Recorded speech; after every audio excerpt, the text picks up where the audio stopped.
There he is. That's a big crappie there. Oh my God. Dude. Oh my God. Oh my God. Y'all won't believe this. This is like maybe like a 2-pound crappie. What's up, Ken folks? It's Country Cousin back here with another video. And man, I have a very great video for you guys today. This happened a couple days ago. The best decision I ever did, and it was I actually wasn't going to go fishing. So if you ever find yourself in a position where you feel like, nah, I'm not going to go today, go. Trust me. I'm not saying it's going to be like this every time, but always find a reason to go fish. That was the best day ever in my life. Look at these fish. Look at these fish. These are some units, and I caught these at a pond. I know a lot of people think crappie fishing in ponds, you're gonna waste your time because you're gonna catch a lot of small fish, or you're not gonna catch none at all, and that's not true. I caught these fish out of a public pond. All right, so let's talk about the setup that we was using in today's video. Starting off, I have a Daiwa Revos. This is a 1000 series. The line on here is High Vis Strand Gold. This is monofilament, not braid. Fantastic reel, fantastic line, 4-pound test, never gives me an issue. Caught plenty of big fish on this. This is the line for me. The rod. This is a Daiwa Harrier rod. I'm actually thinking that this is an offshore rod. When I looked it up, I seen some people catching like trout with these, like saltwater trout. But this is a 7'6". I think they discontinued this rod. Medium. Wait, it's a medium. The jig I was using, please forgive me, I don't have it, but I will tell you the color and I will put it right here. I will give you the jig head I was using. I just got off work and literally had to run out here real quick before it got too dark so I can make this. And the jig I was using, the jig head is very important. I was using a 1/24 eye hole jig, and as you can see, there's a hole in that jig, and you may be wondering, why is it a hole in that jig? If you guys know, I like fishing with scent, and the scent I was using was the I was using the Berkeley crappie nibbles, and I was actually using pink, and that's what I really like about the eye hole jigs. You can move the scent. Not only are you moving the scent to the head of the bait, you also can, you know, kind of mix up colors. You can give these fish a little bit of something different, and you know, there's different colors of scent all around. And I found out that if you mix pink and chartreuse and stain the muddy water, even clear water, sometimes the crappie go crazy. I don't know what it is about chartreuse and pink, they absolutely love it. But that was the jig I was using. I was actually using a Bobby Garland. This is a Bobby Garland, but I was using a Bobby Garland bone and chartreuse. It is chartreuse on top, white on bottom, and that was it. That's all I was doing. And I was using it on a slip float. For you guys that may not know what a slip float is, this is a slip float. A slip float is pretty much self-explanatory. You run your line through it, and you put these bobber stoppers on here. And these bobber stoppers, you put one above and one below so you can control your depth. So every time I pop that jig, my jig is raising up and it's dropping back down. And with a slip bobber, you're allowing your bait to stay more in that area, because when you twitch it, the bait is coming up and it's going back down. So this works fantastic around structure. You guys know, I use a different bobber. I use like the twitch method. But this is also a great method for when those fish can be a little bit finicky. It gives it a little bit different presentation, a little bit, just something different from your standard jig and bobber, which you're weighted and you just clamp it and you're just bouncing it and the jig is bouncing. So this jig is coming up and it's coming back down, and why it's doing it, if you pop it a few times, you're actually getting like a double action out of a slip float if you do it right. But that was the setup for this rod. This is a Wally Marshall Pro Target 7'6". This is a, no, this is not a 7'6". This is a 7 foot medium light, action fast. I love this rod. It's actually pretty light. It's really light. I like the colorway, the gray with the green. It's a cool looking rod. It's very sensitive and it's very light. The reel I use, again, This is a Daiwa. This is a 2000 series. It's filled with high vis 4-pound strand.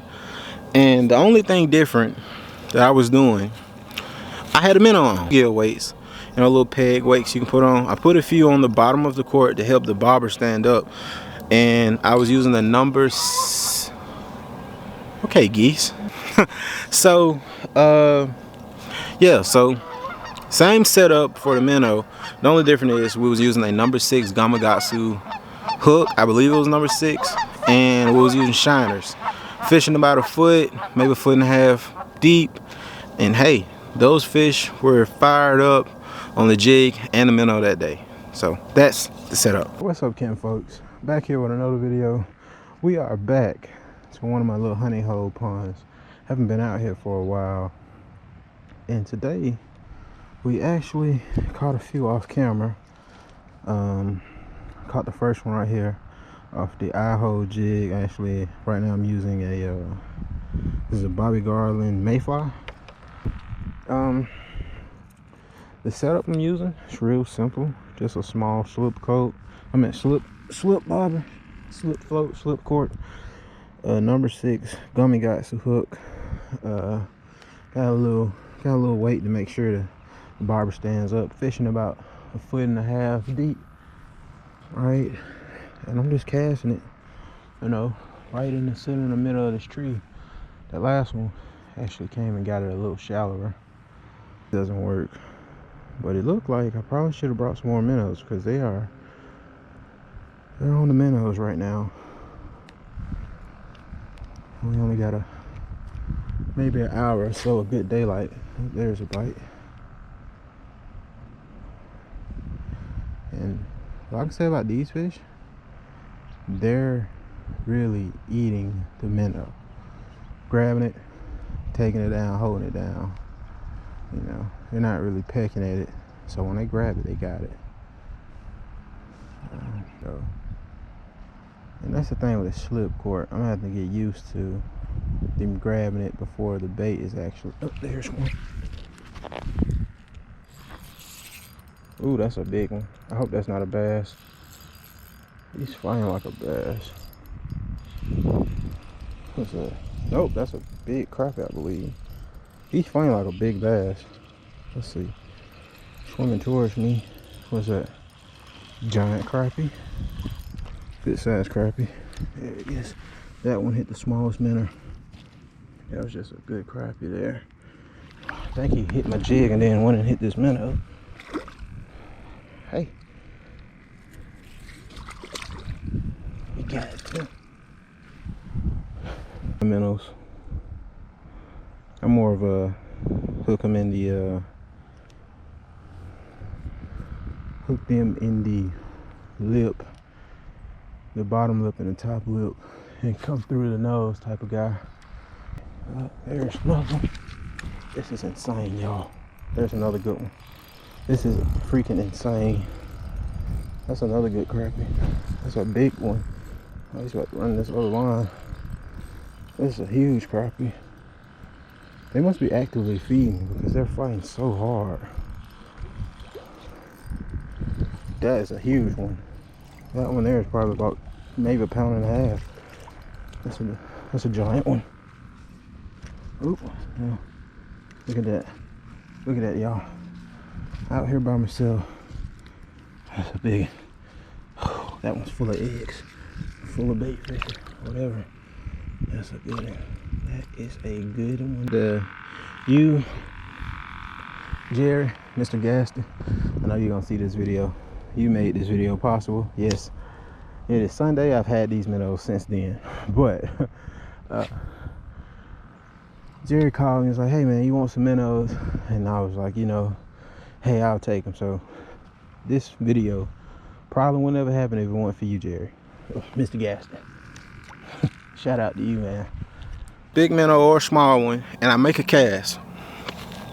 To the top of the tree, there's a tree in the water that I'm fishing. I'm cast to the top of the tree, and roughly it's maybe like 6 or 7 foot in the deepest spot of that tree, maybe. And I'm fishing maybe 2 foot, maybe 1.5 foot.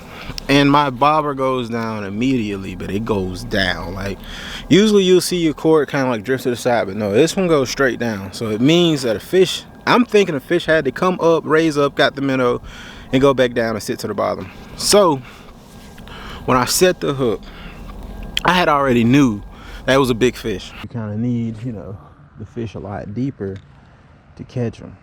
So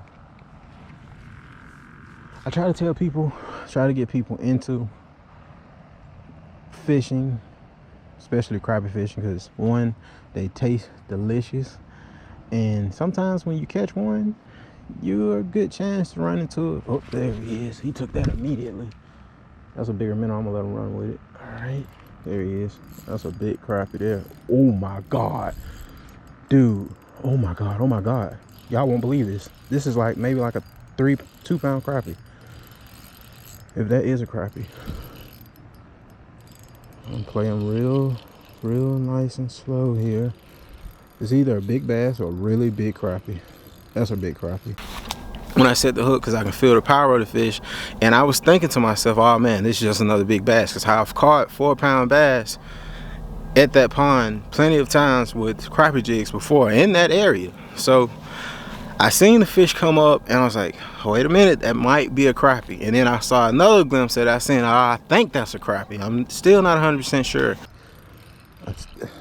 Yep, that might be my PB. That might be my PB. Y'all, I don't think y'all hearing me. This might be my PB out of a public pond. This is a huge crappie, dude. This is a huge. No, he's really not done. If you can keep his head out of the water, that's when you get good. Oh God, y'all, this is my new PB probably. This is a giant. That's a giant crappie. That's a stud. That is a stud. And when I saw that it was a crappie, I kind of lost it a little bit, but I didn't lose it entirely, because one, I'm in a public area and there was some houses behind me, so I had to be respectful to the people that was around me, because I know they don't want to hear some kid freaking out. I'm not a kid, I'm a grown man. I'm a man, I'm a young adult. I don't want to hear a young adult back there screaming because he has a fish on a hook. Not everyone is going to get excited. So I was holding back emotion. I was like, oh my God, this is the biggest crappie I ever caught. I'm like, I'm pumped. I felt like the man. I felt like the man. I felt like I won the championship. So the next cast, as you've seen, I cast I hold jig, and boom. 6 has to be. Dude, this is insane. It happens again. Oh, there's one. That's another giant. That's another giant. It's maybe not big as the last one, but that's another giant. That's another giant. That's another giant. That's one off the jig. Let's go. Let's go. That's another giant. That's another giant. That's another giant, y'all. That one might be bigger than this one. Than the last one. No.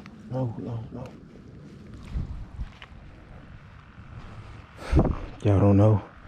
Y'all don't know how bad I want to scream, but I can't. I have to be respectful to the people that live here. So, dude, what's going on today? What is going on today? What is going on today? Yep, that one's not as big, but that's a good one. This is the best day of my life, y'all, and I'm so glad y'all are here to enjoy it with me. This is gonna be a video I always look back on. God, this dude is not even near as big as the other ones, and he is mad. That's a good fish though. That's a big one. That's a big one. Oh, there he is. Another big one. I was catching them up top. Now I'm catching the better ones a lot further out. I was quick. Oh y'all. Another good crappie. Don't throw my minnow off. Don't do that, dude. I gotta catch another fish with that. Look at that. Look at that. Look at that. Yeah, so I hope you find some joy in this video. I hope you find some inspiration in this video. I hope this video does something for you. If you got some information, you laughed, you found something useful in it, you found it entertaining, please leave your boy a like. If you're watching this on Facebook, give your boy a follow and like the page. If you're watching this on YouTube, give your boy a subscribe and also like this video. And make sure whatever platform you're on, share it. That's the only way we can grow. But I appreciate you for taking your time out today, watching your country cousin out here dangling on the water when no one wants to. And hey, when you go fishing when no one wants to, you can get rewarded. I hope you guys enjoyed today's video. Country Boy Passion. Hey, you ever just like looked in the camera and like, man, I look good. I look good. Don't you guys agree? I look good. All right, Ken folks, I'm really going. Country Boy Passion. No, seriously, I really look good.